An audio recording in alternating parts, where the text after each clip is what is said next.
I've seen the city fall like a lead balloon. And every time somebody comes and says, cocoa money is coming, they say, we're going to pump in more dollars. By now, I would expect that we all know that the reasons why the cedi is falling, and I'll come to that eventually, it's got nothing to do with the cocoa dollars coming, and there are certain fundamental issues that we have to deal with. And I think that as a people, we have to accept creative destruction, and I'll explain creative destruction. We've got to accept creative destruction. And the cedi, it reminds me of what a friend of mine told me. He said that, I went to Lagos and he said, we were having a discussion. He said, Mr. Thompson, you have the yam and you have the knife. Why are you asking me how to cut it? We have the yam, we have the knife. Why do we go around in circles and talk about things that we can't do anything about? Invariably, you can't live in a country where you import everything and expect to have a stable currency. It doesn't happen. You can't live in a country where 75, and I want people to actually listen to this carefully. Over 75% of the containers that come into this country go back empty. Over 75% of the containers that come into this country laden with goods go back empty. If you want a stable currency, fill those containers. Don't tell me about pumping dollars. I've heard this too many times. And we've got to accept that for an economy that is not productive, there will be some. We should allow the cedi to reach its true value. Of course, I've said that manage it before, and rather than use the little money you have to support it, probably manage a decline and use the balance that you have to support your productive sector. So over time, you become competitive. But don't throw good money after bad. It's a waste of time. It's an absolute waste of time. And I'm really not interested in listening to the theory. It doesn't make sense. I remember the last time, the first time I spoke about the cedi. No, actually, it was on TV. And some lecturer, no disrespect to any of the lecturers here, but some professor said, Mr. Thompson, you can't just say the currency is devalued, but we have to use your models, blah, blah, blah. I said, my friend, Prof. The Big Mac Index, against all those sophisticated models, has proved to be more reliable. The cedi is overvalued. What is our problem? Over 75% of the containers that come to this country go back empty. If you want your currency to be stable, if you want to create jobs, if you want your businesses to be competitive, do the things that will make those containers go back with something that you're selling. I mean, for me, it's a very straightforward matter, and really, I'm fed up with the theory. I need action. 57 years, I've watched it. 57 years. I mean, please, let's start talking about something more interesting than come to say, will it be 5 or 6 or 7? Who cares? Who cares? I care about jobs. I care about young people. I care about the infrastructure that's collapsing. I care about the poverty every day. I was reading a book last week. I was finishing a book, and it talked about how, a rapid pace of industrial development actually, it changed the UK forever. It gave them a lead. When the Industrial Revolution started, it started in England. Do you know, at that time, there were people that went around to smash the machines? To develop, to leapfrog, to go forward, there will be creative destruction. Let's get used to it. You have the yam, you have the knife. Don't ask me how to cut it. Deal with the matter. Thank you. Thank you very much, Mr. Ken Thompson. And I realized, as you said, no more theories. I saw Dr. Priscilla looking at you with an eye. So I think after the forum, you should just watch out. Now we would hear the... And you see, I've sat behind my desk and I sign checks. I fund businesses. I must know what I'm talking about. And I've done this day in, day out for 12 years. Please, Okay, thank you very much. Now we'll have the remarks from Dr. Joseph Obeng, President, Ghana Union of Traders Association. Thank you so much. I've also seen some things. And this thing has become so there must be something fundamentally wrong. And for me, that's what we have to dissect and find out the solution that is permanent. Less on a daily and monthly basis to make sure that your job is done properly. Is this hula baloo, much ado about nothing? Are we making a molehill, a mountain out of a molehill in this case? I want to hear your thoughts on that. Okay, thank you. We are not talking about percentages here. We are talking about what comes to us in reality. And so, if I was buying at 4.5 in 4 months away, and now I have to buy for 4.85, it means a loss of capital. Simply, that's what it means. 4 months ago, I bought $100,000, and I have to find 415,000 Ghana cedis to buy, same in dollars, 100,000. 3 or 4 months on, I want to buy $100,000. The exchange is 4.85. I have to go and find 35,000 more.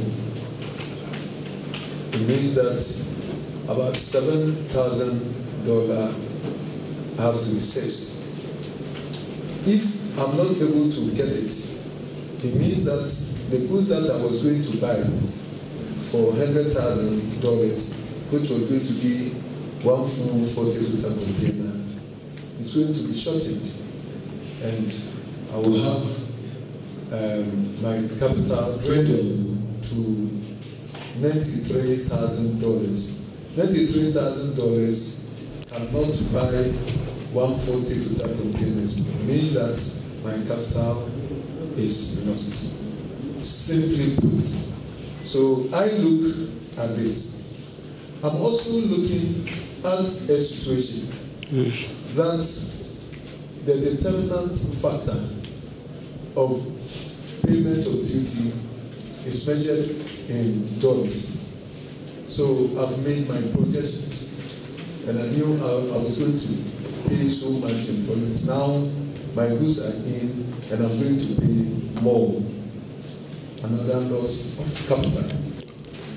What I necessarily have to do is to increase my prices normally.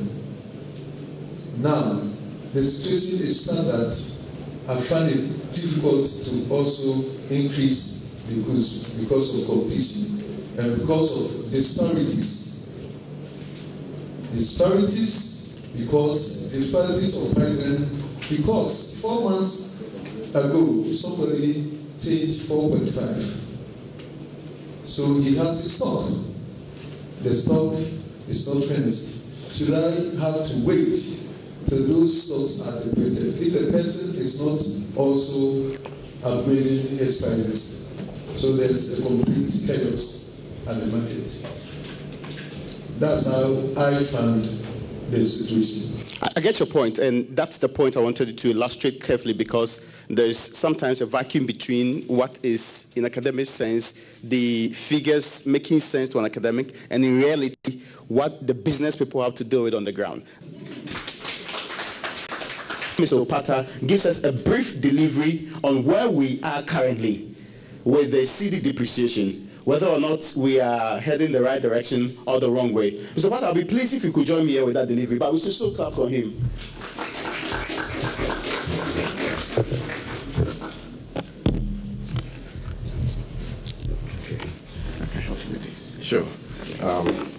Thank you very much. And I first want to apologize for my late arrival. Coming from that side of town at this time around, it's a big challenge. But I've been paying attention on the radio, on the panel discussion that has gone on so far. Excuse me. I wish I could have a PowerPoint present. I just wanted to show some few slides. Yeah, I have it on a pen drive. Or is there a projector here? Yeah, there is at the back. Okay, all right. It's because of the numbers that has been discussed, and also to throw things in perspective.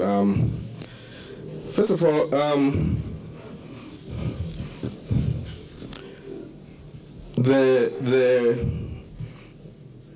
there has been some significant turnaround in the fundamentals of the economy, starting from 2017, and that has continued largely into 2018. This is based on a number of factors, on a very improved external position. And by external payments position, I'm referring to balance of payments. And then you can even decompose it into your trade balance. I think I had discussion on the imports and exports, and also your current account situation and so forth. So I think that when you are looking at your external position, it's important to look at all the components that an economy is made up of. Okay, but the bottom line is that this is improving. Last year, for the first time in a long time, we had a trade surplus. A trade surplus means that if you take your trade accounts, then you exported more than you imported. That's what it means. However, we still run a current account deficit. I think last year was 4.2%. So, but it's a big improvement to what it was before. Not long ago, we were running like double-digit deficits, what we call the twin deficits. So there has been some improvement in our external position. So what that meant is that in 2017, we were able to build our gross international reserves of 1.1 billion, which was significant. As of May, the build-up in our net international reserves was around 300 million. So the bottom line is that last year, due to the significant turnaround in our external position and improvements in other numbers, such as our fiscal position has improved significantly based upon the IMF program and our commitment to the program, such that the deficit last year was much lower. And actually, the government has committed itself to even a lower deficit of 4.5%. So the bottom line is that our deficit situation is improving. Our external position is improving. Our monetary policy has also improved. Monetary policy improvement, management has also improved. So that's reflecting in we attaining a single-digit inflation now. Actually, we are still in the band. There was the latest reading now is what, 9.9% for August. So if you look at all these numbers, there is an improvement. But then one will ask, why is it not showing in the exchange rate? And I will put this in perspective. That's why I want to show the charts. Okay, because if you look at the performance of the currency, I think someone said that, and it wasn't Mr. Thompson saying that for the 57 years that he has been alive, the city has never appreciated. And that is to expect when you are largely running a balance of payment deficits, right? So in totality, your relations to the external partners, if in society you are in a deficit, then you naturally tend to run a depreciating currency, okay? But if you look at what has been happening, I tried to chart year-to-date performance of the Cedi since 2003, and I actually would like to show that slide if it's ready. It's on the root of my pen drive. Yeah, have you seen it? Okay.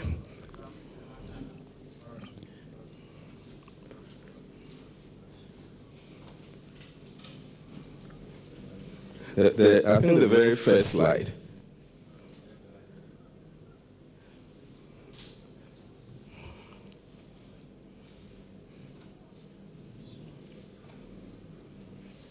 not this one, the chart there. Yeah, that one. So if you look at this, this is how the Cedi has performed cumulatively, year to date, at this time of the year, up to end of August. So you've seen that. So I just wanted to throw this in perspective, and this goes as far back as 2003. So we've had some really very stable periods. If you notice, between 2003 to about 2007, we never crossed 4% year to date. Okay. Then we've had some periods of challenges. For example, 2008, by now we are depreciated 13%. In 2009, by now we depreciated 17%. And then 2010, it was only 0.21%. So that was remarkable. 2011, 2.55%. And election years, you notice some amount of seasonality, cyclical distance happening. Yes, election years, we've had some challenges. So 2012, you saw 18% depreciation by this time. 2008, you saw some of that, 13% depreciation. 2016 was slightly different. I think this time there was more commitment to not make the currency depreciate. So far, for the data that I picked, this is at August, you see 6.53% depreciation. So what I'm trying to say here, that even if you look at it historically, even though there has been some depreciation, this is not the worst we've seen, right? But I think what the discussion that I find very interesting is that Ghanaians are holding economic policy managers to stability. Stability is becoming now enshrined in our way of life, because we want, as business managers and people doing business, they want to have predictable ways of forecasting, and they want to know where the Cedi will be by the time their imports come in, and so forth. And we accept that. And I think the central bank accepts it and is trying very hard to live to the expectations of Ghanaians. It's a good thing for citizens to expect stability in economic management, right? Last year, by this time, we had depreciated 4.53%. So you realize that there wasn't that much talk about this, even though we had some bouts of depreciation. At certain times, you have some pressures on your currency, and at certain times, you recover. That's how freely floating currencies are supposed to behave, because we are not trying to target a level of a currency. We run a freely floating currency within an inflation targeting environment. So sometimes the movement of the currency absorbs the shocks that hit an economy. And I'll come back to that a little bit later. So the reason why I brought this up is that within the context of what has happened to us, our currency as a nation, this is not too bad, okay? And I say it's not too bad because the Cedi is not alone. It doesn't work alone. It's not an isolated currency. After all, we are measuring the Cedi against the dollar. So it also depends on how the dollar is performing. It depends on how other movements are taking place. So if you put it in that context, then I think that it is not too bad. It's not too bad. I think that this discussion is great, but I think that we should not worry. We should not worry. We are on the right track, and I'm hoping that as the years get back, we will not even accept year-to-date annual depreciations of 5%. So that's good. Okay, so that's the first remark I want to make. So that's what has been happening. So we had a very good 5 months. January to May was very good. And then somewhere around May, we started experiencing some shocks to the global economy, which really impacted more on emerging market economies. And that really started from a resurging dollar. The dollar was beginning to assert itself.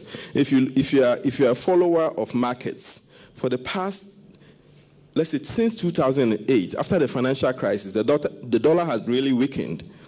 So now that is correcting. And the reason why it's correcting, the Federal Reserve had finished that period of very low interest rates. So the Federal Reserve began normalizing. We call it, in the financial markets, we call it policy normalization.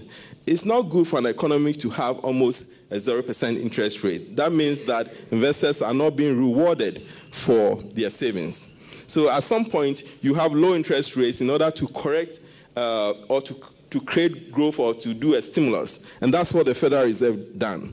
But now that the economy is beginning to gain fruit, more momentum, the Federal Reserve had looked at all the numbers and it started raising rates. Actually, in 2018 so far, the Fed has done 2 rate increases. And according to watchers of the Fed policy, we are likely to see 2 more rates before the end of the year. What does that mean? It means the period of cheap dollar financing is gone. Okay, during the times of very cheap dollar financing or very low interest rate, what was happening was that investors were flocking to high yield environments like ours. We call that kind of investors, they were seeking for yield, okay? Because they look at the yield, like if US policy, even for 10-year rates, we're offering like 2%. But in Ghana, 10-year, I think the last time we issued a 10-year bond, we got like, 18%. So when you look at that interest rate differential, it was very good. So to the extent that you could manage your exchange rate, if an economy manages its exchange rate well, then the real return for that investor is good. And that was the spread they were coming for. But now that the Fed has started policy normalization and interest rates were beginning to go up, then that real rate of returns that we're getting our Cedi bonds is beginning to decline. So some of that had led to some amount of reversals. Also, what has happened was that oil prices were beginning to go very high. U.S. interest rates were beginning to go very high. So all of this led to some reversals. And then just around the same time, we had some concerns for Argentina and Turkey, just around May. That was the time that we were trying to issue. When have we ever? We normally go for roadshows to look for money, bonds for the economy, infrastructures. Do we take our companies along to raise monies for them to build that growth? Because if our companies are able to build the growth, it's where that they create the jobs that we need for this economy. And if they are also competitive to be able to export out, that is where the big revenues of foreign currency comes in. We have like Blue Skies here in Ghana. It's owned by a foreigner. They're making millions of pounds every year from this economy.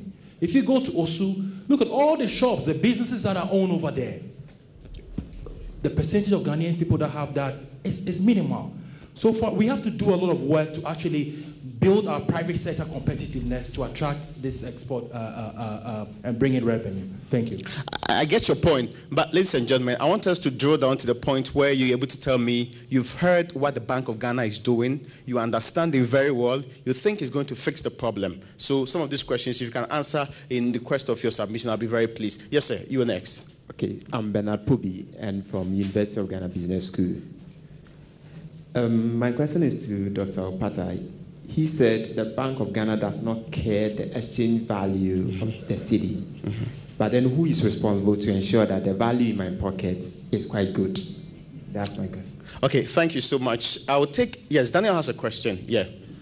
My name is Daniel Daze. I work at Joy FM.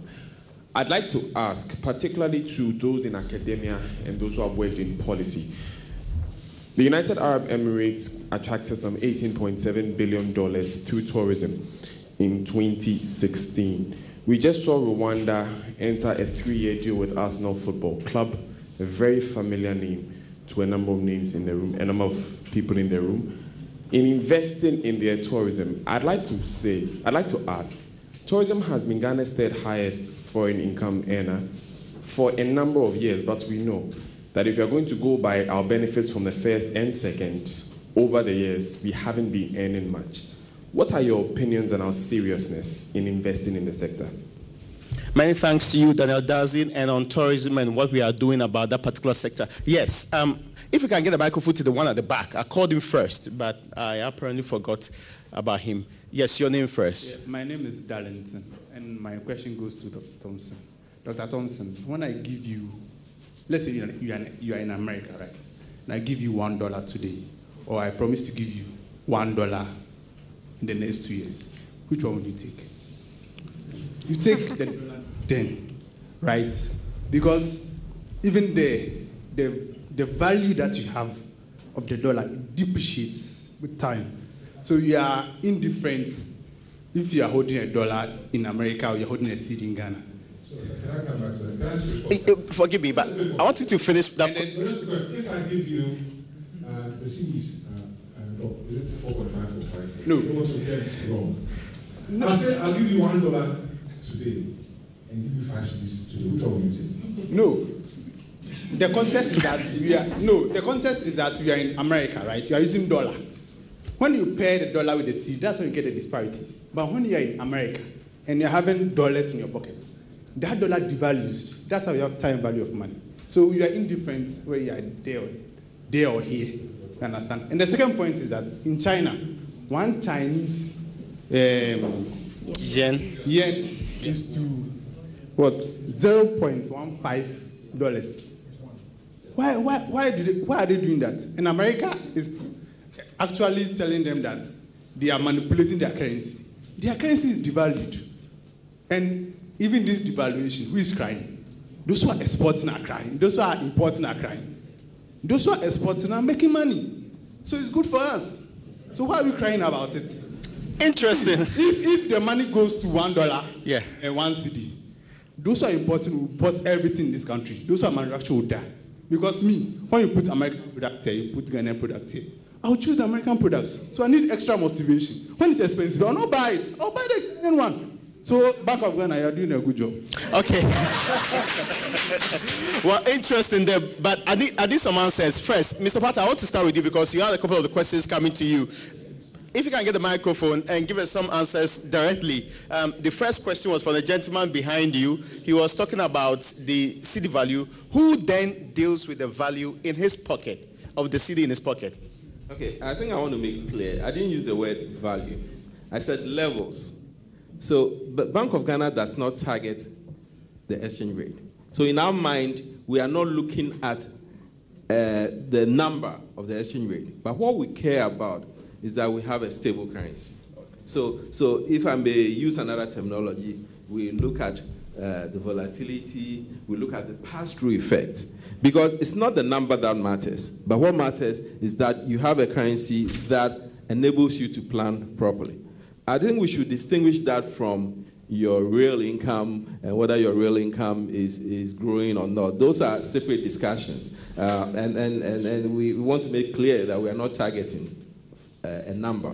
But of course, we are looking at a currency that is stable, it's not too volatile, and people can plan with it. So I'm not talking about value. You don't have a policy like that. We want people's income to be able to command more goods and services. Every economy deserves that, right? Mm-hmm. But it doesn't depend only on the currency. It depends on a number of things. As an economy, we have to be more productive. There are a number of things. I think the academia is here, so I'll leave that to them. So I'm not talking about your purchasing power or anything here. I think I want to stay out of that. Very well. So I don't miss out on the other answers that are required from this panel. Dr. Obin, you want to say something? And also, okay, I'll get back to you on that particular point, on who benefits in the case of depreciation in this particular case. And Mr. Thompson, you also wanted to still say more, except you're okay with the answer you gave first. I think that eventually got in the twist.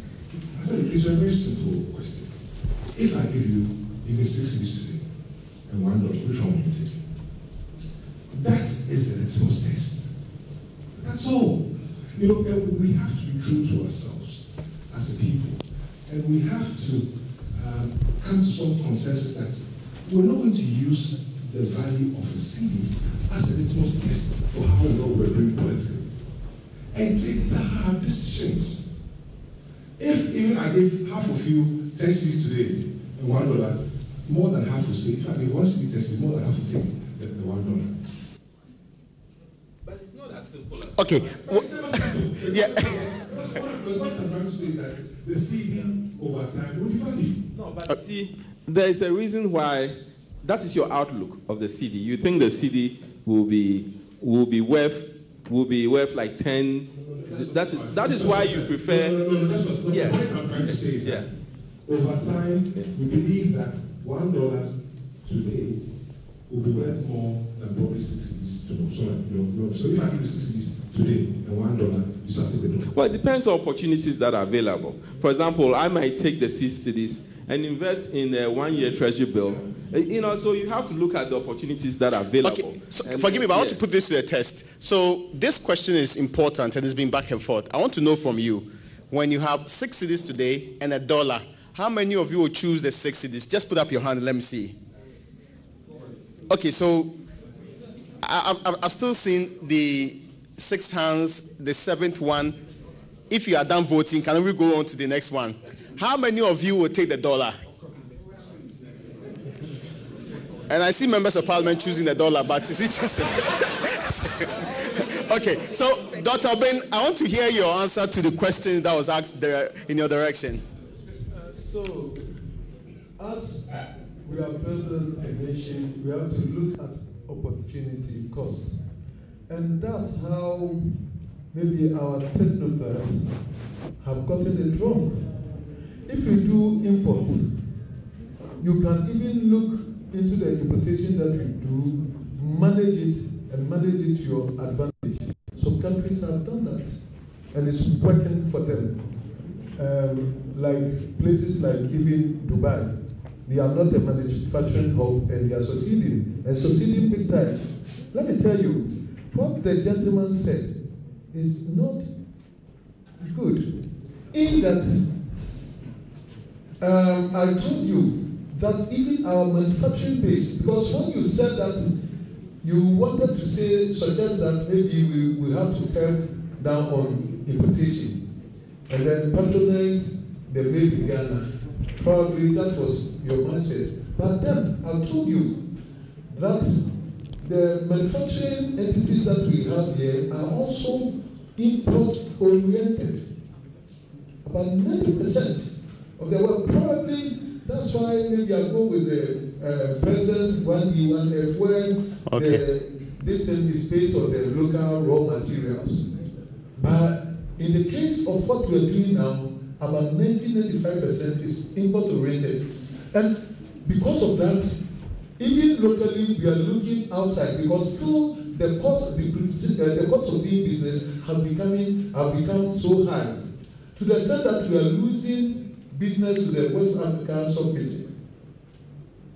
How many times have you not heard that our hard-earned currency is being transported to Togo?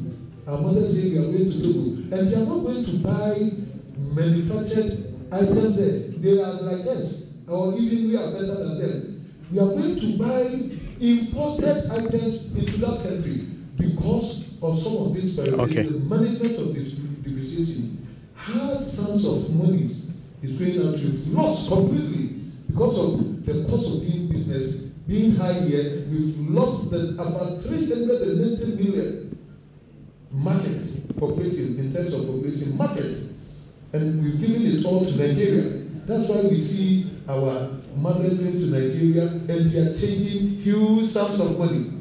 Otherwise, if the doing business here is cost effective and cost is very less, even if it is for imported items, and then also to the manufacturing, then you see the flow of these West African sub-region coming here with their hard-earned forests to show up ours. Let's think about this. Thank you.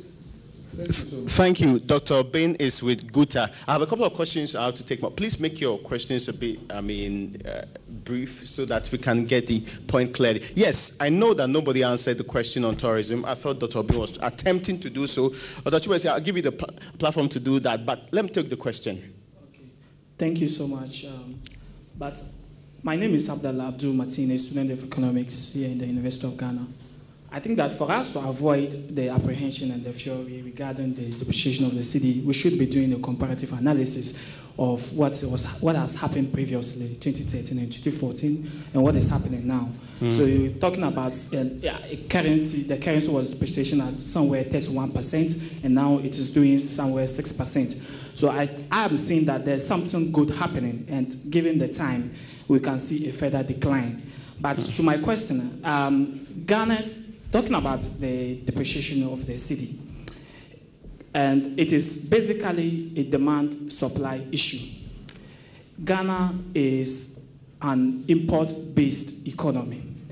And Ghana's topmost trading partner is China. At least for 2016 figures, it says that we've imported over $2.7 billion from China. Why can't we go or tread the path of currency swap agreement with China to ensure that at least we're able to reduce the pressure on the cedi? At least if we are able to, at least $2.7 billion. Okay. At least we can take that and turn it to as a yuan from China. I think that would be best. That would best help in ensuring that we reduce the pressure on the cedi. And I've also heard the government doing something in that direction. And I want to know Dr. Priestler's, that's my microeconomics lecture, position on that. Thank you so much. Thank you so much, too. And also, so Mr. Opata agreed to that point. But please give it to the gentleman, yes, in white.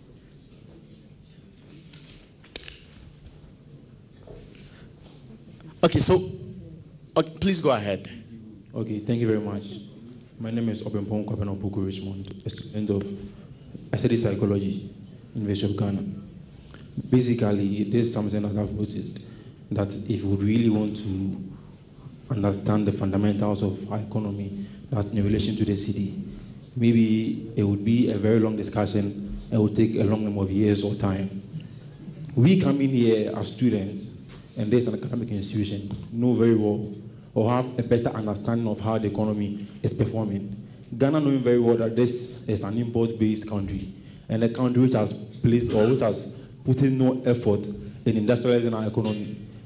The matters of the cedi depreciation shouldn't be a news or a surprise to us. It's something that we should be expecting.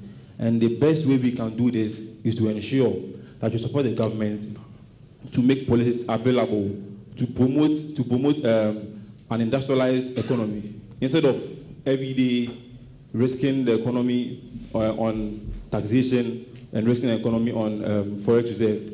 I think the best thing we can do as a country or as a nation is to ensure and to promote that our locally manufactured or our locally based industries will be able to do better.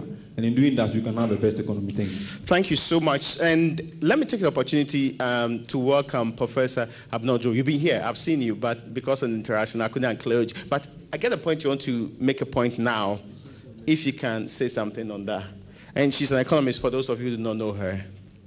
Thank you very much. I just want to make an observation based on the discussion so far and take up on the points that the young man made. I think we've got a biased panel. We are missing the export sector. Okay. And I think next time we have a discussion on the exchange rate, we must have somebody on the panel who represents exporters so that we have a more balanced view concerning what is happening to the city. Okay. Ours may be an import-dependent economy, but I think we also want to be export-oriented. And if we want export orientation, then maybe the exporter would come in with a very different perspective as to what is happening to the city.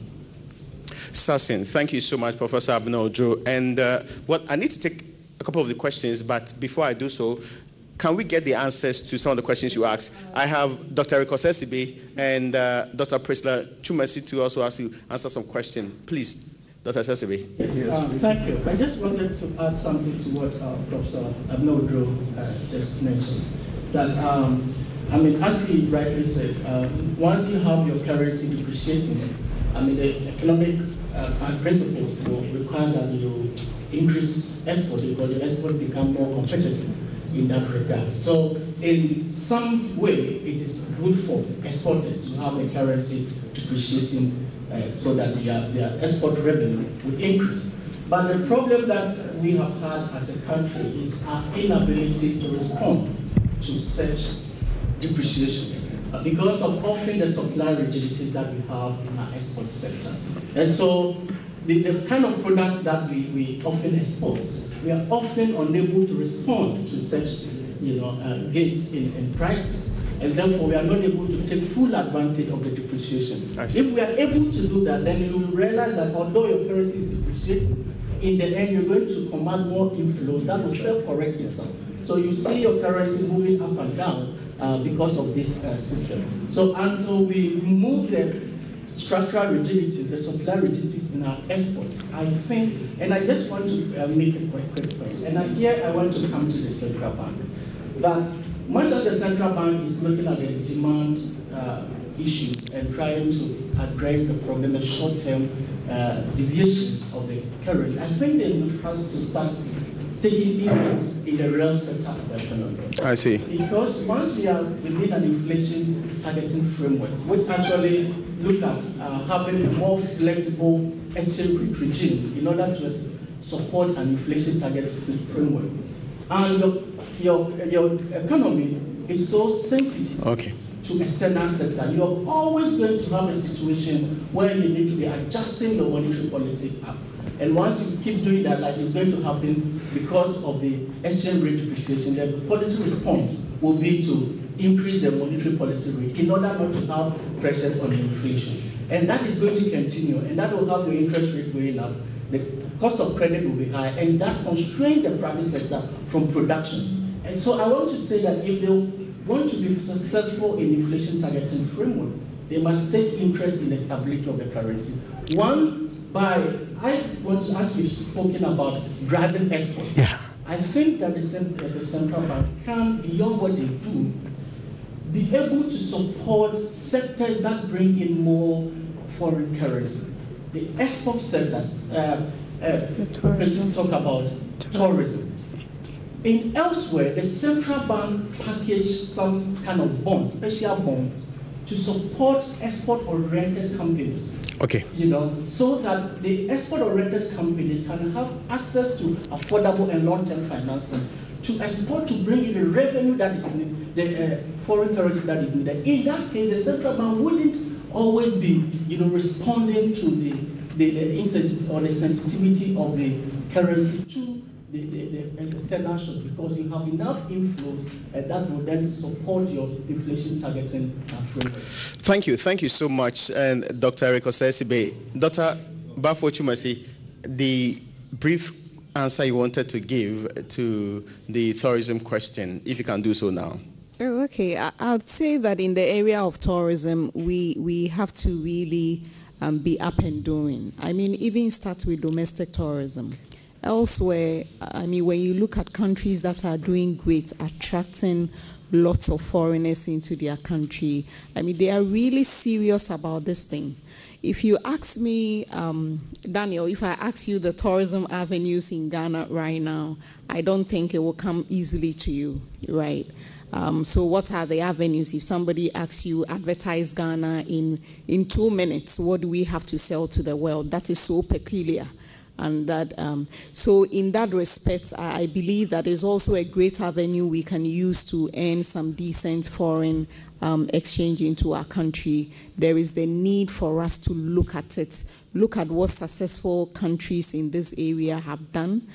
Kenya, South Africa, I mean, their examples are not too far from us. We have to go back to basics. And the point is that it boils down to investing in the hard and soft infrastructure that makes our country attractive for people to come, basically. Thank you so much. And let me go to Andrews Aglobi. He's actually a pension analyst. Mr. Aglobi, your thoughts? Thank you very much. My name, as is mentioned, please, when the Bank of Ghana person was talking, I wrote something down very quickly. Because I thought he had mixed certain things about what's happening in the banking sector, which is all about the confidence issue. But Dr. Obin, raised it up, and I felt like clapping for him immediately. Because the storm very well, and we have adequate reserves to do so, and we are in a quarter where we're going to get significant inflows, and there's no need to worry. There's absolutely no need for anybody rushing to a bank or a forest bureau to buy dollars, because what happens is that if you turn out to be wrong and there's a recovery, then you get bent down. There's no need to speculate on the Cedi, because this is a currency that is based on solid fundamentals. I see. And I think. Thank you so much. Can we put our hands together for Mr. Opata is with the Bank of Ghana, and now I want you've heard from him, you've heard from the people who deal with the market, you've heard from the people who teach the subject. Do you think that we are heading in the right direction with the city? And I've seen the Honorable Fifi here. I would start with him, but I'll be very pleased if you can also put up your hand when you want to share some thoughts on this matter. And I would actually, yes, the gentleman at the back, I've seen that, and I'll take first three, then we can get him answer some of your questions. Or to any of the people who are assembled here, if you have a direct question to them, please don't forget to reference them in this particular case. So before Honorable Fifi comes in, let me get the gentleman in blue in the first seat there. You start with your name so that we know you. My name is Stephen Jessica from Ghana Finance Week. I have some, not really questions, but a few solutions to what we've discussed here. If you make it snappy, I'll be very excited. Yeah. You know, I believe that the private sector is the driver of our economy. How many of our private sector companies, say in the production manufacturing sector, are really making a turnover of about $10 million per year? When have we ever? We normally go for roadshows to look for money, bonds for the economy, infrastructures. Do we take our companies along to raise monies for them to build that growth? Because if our companies are able to build the growth, it's where that they create the jobs that we need for this economy. And if they are also competitive to be able to export out, that is where the big revenues of foreign currency comes in. We have like Blue Skies here in Ghana. It's owned by a foreigner. They're making millions of pounds every year from this economy.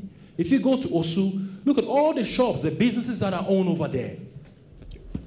The percentage of Ghanaian people that have that is minimal. So far, we have to do a lot of work to actually build our private sector competitiveness to attract this export and bring in revenue. Thank you. I get your point, but ladies and gentlemen, I want us to draw down the point where you're able to tell me you've heard what the Bank of Ghana is doing, you understand it very well, you think it's going to fix the problem. So some of these questions, if you can answer in the quest of your submission, I'll be very pleased. Yes, sir, you are next. Okay, I'm Bernard Pubi, and from University of Ghana Business School. My question is to Dr. Opata. He said the Bank of Ghana does not care the exchange value of the city. But then who is responsible to ensure that the value in my pocket is quite good? That's my question. Okay, thank you so much. I will take, yes, Daniel has a question. Yeah. My name is Daniel Daze. I work at Joy FM. I'd like to ask, particularly to those in academia and those who have worked in policy, the United Arab Emirates attracted some $18.7 billion through tourism in 2016. We just saw Rwanda enter a 3-year deal with Arsenal Football Club, a very familiar name to a number of names in the room, a number of people in the room. In investing in their tourism, I'd like to ask, tourism has been Ghana's third highest foreign income earner for a number of years, but we know that if you're going to go by our benefits from the first and second, over the years, we haven't been earning much. What are your opinions on our seriousness in investing in the sector? Many thanks to you, Daniel Dazin, and on tourism and what we are doing about that particular sector. Yes, if you can get a microphone to the one at the back. I called him first, but I apparently forgot about him. Yes, your name first. Yeah, my name is Darlington, and my question goes to Dr. Thompson. Dr. Thompson, when I give you, let's say you are in America, right? And I give you $1 today, or I promise to give you $1 in the next 2 years, which one would you take? You take the $10, right? Because even the value that you have of the dollar depreciates with time. So you are indifferent if you are holding a dollar in America or you're holding a cedi in Ghana. Can I come back to that? Forgive me, but I want you to finish that. If I give you the cedis wrong, I say I'll give you $1 today and give you 5 cedis today. Which one will you take? No. The context is that we are in America, right? You are using dollar. When you pair the dollar with the cedi, that's when you get the disparities. But when you are in America and you're having dollars in your pocket, that dollar devalues. That's how you have time value of money. So you are indifferent where you are there or here. You understand? And the second point is that in China, one Chinese yen is to what? $0.15. Why are they doing that? And America is actually telling them that they are manipulating their currency. Their currency is devalued. And even this devaluation, who is crying? Those who are exporting are crying. Those who are importing are crying. Those who are exporting are making money. So it's good for us. So why are we crying about it? Interesting. If the money goes to $1 and 1 cedi, those who are importing will import everything in this country. Those who are manufacturing will die. Because when you put American product here, you put Ghanaian product here, I'll choose the American products. So I need extra motivation. When it's expensive, I'll not buy it. I'll buy the Ghanaian one. So, Bank of Ghana, you're doing a good job. Okay. Well, interesting there. But I need some answers. First, Mr. Pata, I want to start with you because you had a couple of the questions coming to you. If you can get the microphone and give some answers directly. The first question was from the gentleman behind you. He was talking about the cedi value. Who then deals with the value in his pocket, of the cedi in his pocket? Okay, I think I want to make clear. I didn't use the word value. I said levels. So, but Bank of Ghana does not target the exchange rate. So in our mind, we are not looking at the number of the exchange rate. But what we care about is that we have a stable currency. So if I may use another terminology, we look at the volatility, we look at the pass-through effect. Because it's not the number that matters, but what matters is that you have a currency that enables you to plan properly. I think we should distinguish that from your real income and whether your real income is growing or not. Those are separate discussions. And we want to make clear that we are not targeting a number.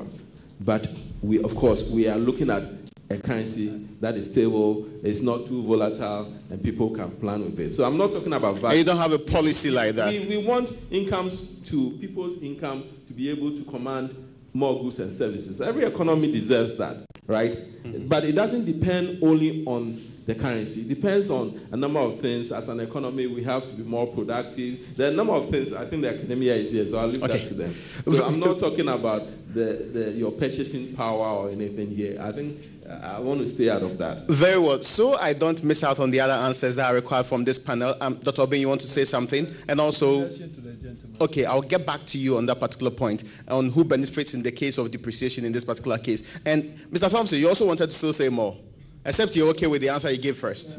There is a reason why that is your outlook of the cedi. You think the cedi will be worth like 10. That is why you prefer. Yeah. What I'm trying to say is that over time, we believe that $1 today will be worth more than probably 6 cedis tomorrow. So if I give you 6 cedis today and $1, you start to get. Well, it depends on opportunities that are available. For example, I might take the 6 cedis and invest in a 1-year treasury bill.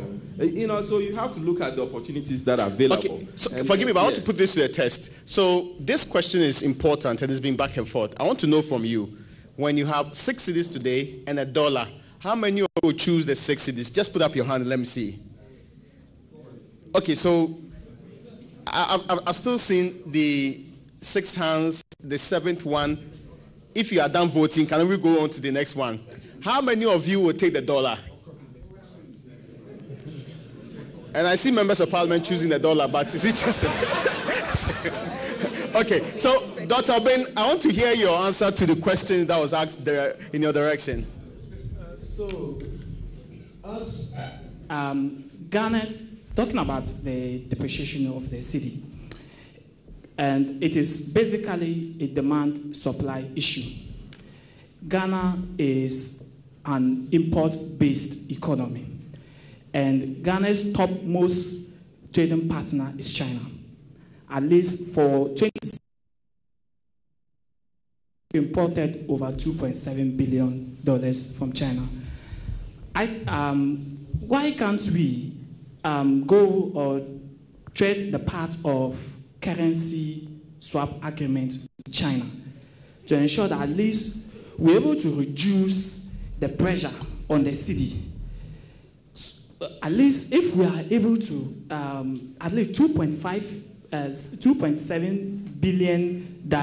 Okay. I think we can and turn it to as a yuan from China. I think that would be best. That would best help in ensuring that we reduce the pressure on the city. And I've also heard the government doing something in that direction. And I want to know Dr. Priestley's, that's my microeconomics lecture. Interesting. Position on that. Thank you so much. Thank you so much too. And also saw Mr. Opata agreed to that point. But please give it to the gentleman, yes, in white.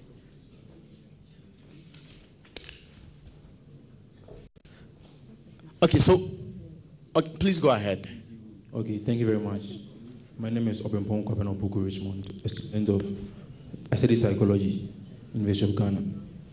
Basically, there's something that I've noticed, that if we really want to understand the fundamentals of our economy, that's in relation to the city, maybe it would be a very long discussion. It would take a long number of years or time.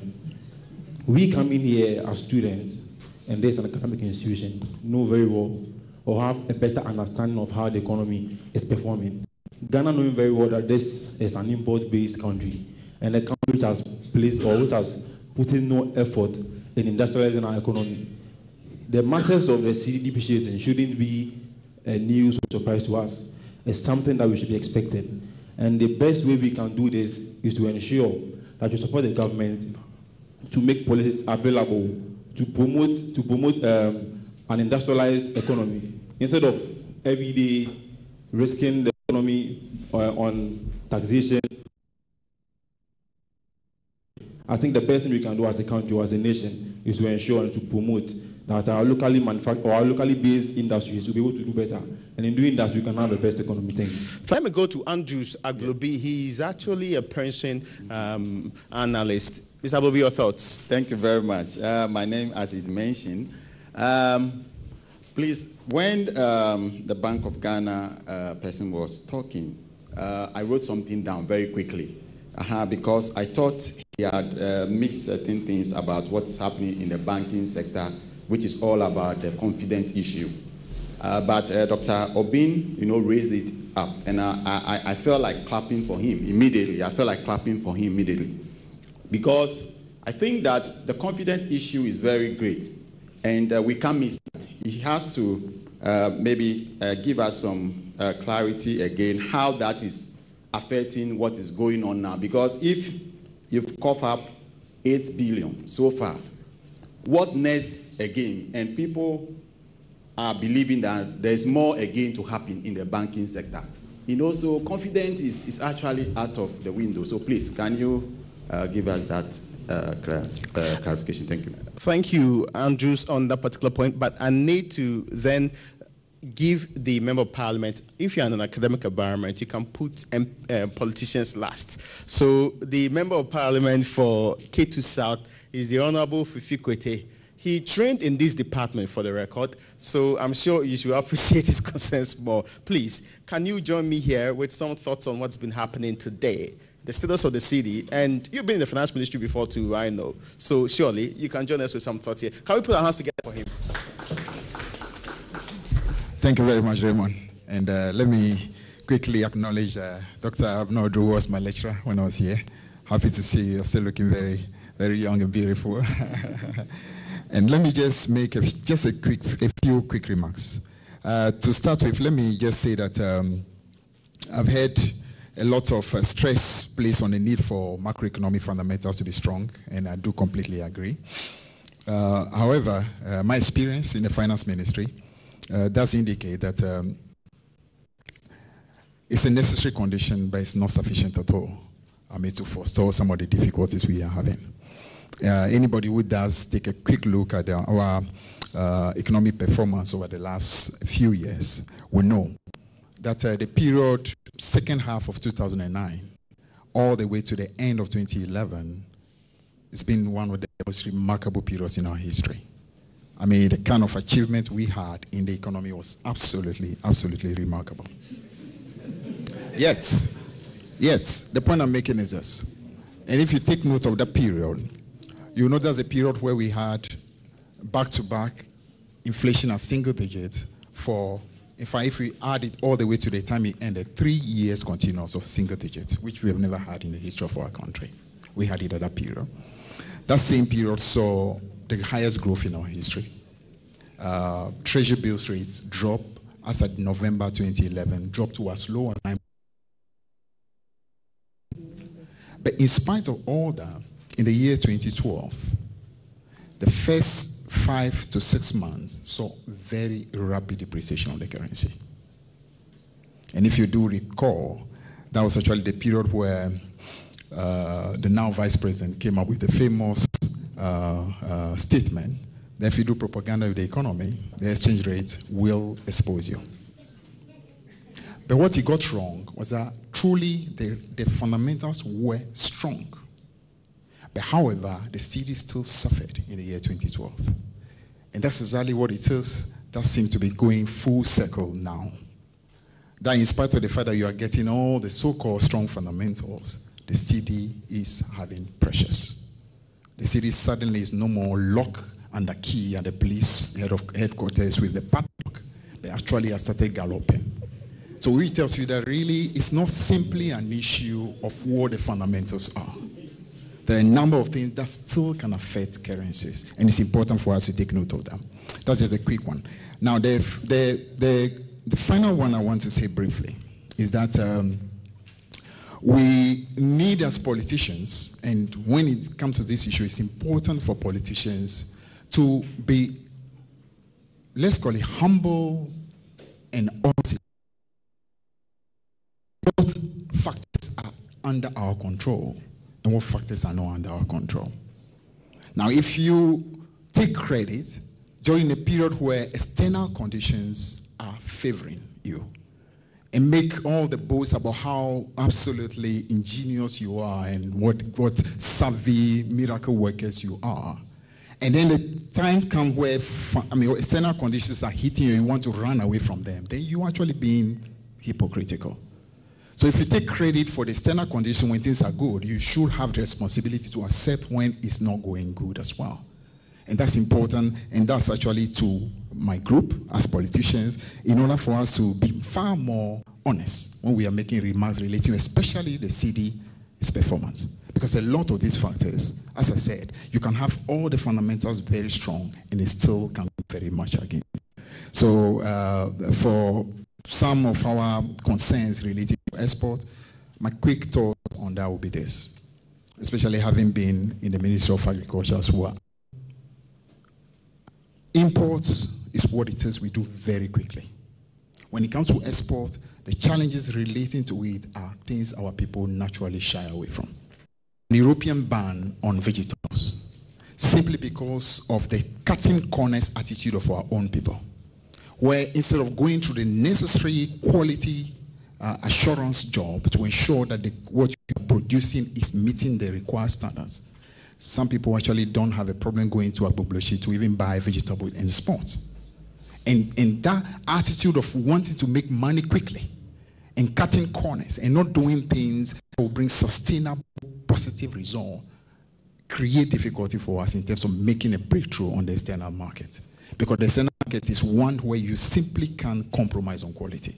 And for any group of people who want to make quick money, we think trading, buying something from abroad and selling quickly will give us that. The whole change of mind towards doing much more long-term planning, reaching into foreign market, delivering quality product and so on becomes an issue. So those are a few thoughts relating to some of the issues that have come. Thank you very much. And thank you so much, too. You can put your hands together for the Honorable Member of Parliament and also former Minister. You know, politicians in opposition sometimes become very candid. Well, I thank you so much. I'm giving to understand we are running out of time. And unfortunately, this wonderful experience is about coming to an end. But before that, let me acknowledge a couple of people who made this possible. And first and foremost, to this wonderful panel that we have here today. Please put your hands together. Mr. Stephen Opata is from the Bank of Ghana. He had to weather the storm from all the questions and all the interrogation and what's been happening so far. You need to appreciate so far what he's done with us here. Thank you so much, Mr. Opata. Well, he's the head of currency at the Bank of Ghana. The Honorable Fifi Kotija spoke, Member of Parliament for K2 South, and also Ambassador S.J.K. Pakalote. Ambassador, we acknowledge your presence here, and we thank you for joining us here. Please put your hands together for him. And Professor Edward Nketiah Ponsa, who is the acting head of the Department of Economics, was here. He joined us. He actually gave us a speech. Put your hands together for him. And I did mention Professor Abena Odro. When I was on campus, she was acting dean of one of the schools, but now I'm going, so I forget easily. So please put your hands together for Professor Abena Odro. Now, the action man did not speak much. He's an excellent, wonderful man. Dr. Ebo Texan is standing at the back there. He's actually the programs coordinator for the Economic Policy Management Program, and he's been of immense help to this particular engagement from our first year. We thank you so much, Dr. Ebo Texan. And our gratitude also goes to the Economics Department here at the University of Ghana for making this facility, which is wonderfully named after the governor of the Bank of Ghana, to us, and making sure that we're able to use it today too. And thank you so much, ladies and gentlemen, for joining us this evening. Those of you gathered here, more importantly, and those of you who joined us from the house, and specifically to the Economic Policy Management students. If you are here, please let me see you. Wonderful, guys. I appreciate your coming. And those are media colleagues, representatives of the NGOs who also gathered with us here. More importantly, to First National Bank for helping us making this possible. And to our technical team, I see Mo somewhere around the corner, but they did a wonderful job making this happen within the period that we actually have been here. Okay, so I understand there are some graduate students here who are still on campus, who are still part of this program. May I take this opportunity to thank you so much for also being with us here. You can clap for yourself. For me, it's been an excellent experience of having to hear the regulator, those who study the subject, those who experience the effects of the Cedi, have a discussion on the way forward. Hopefully, this will indeed stem the tide, and even though Mr. Potter doesn't like it, of the depressing depreciation of the Cedi. Well, once again, thank you all for helping us gather here nicely. We will be doing this consistently. This, don't forget, is the very first part. We will talk important subjects, including the Cedi, pretty soon, where we get to gather again. Thank you all for coming once again.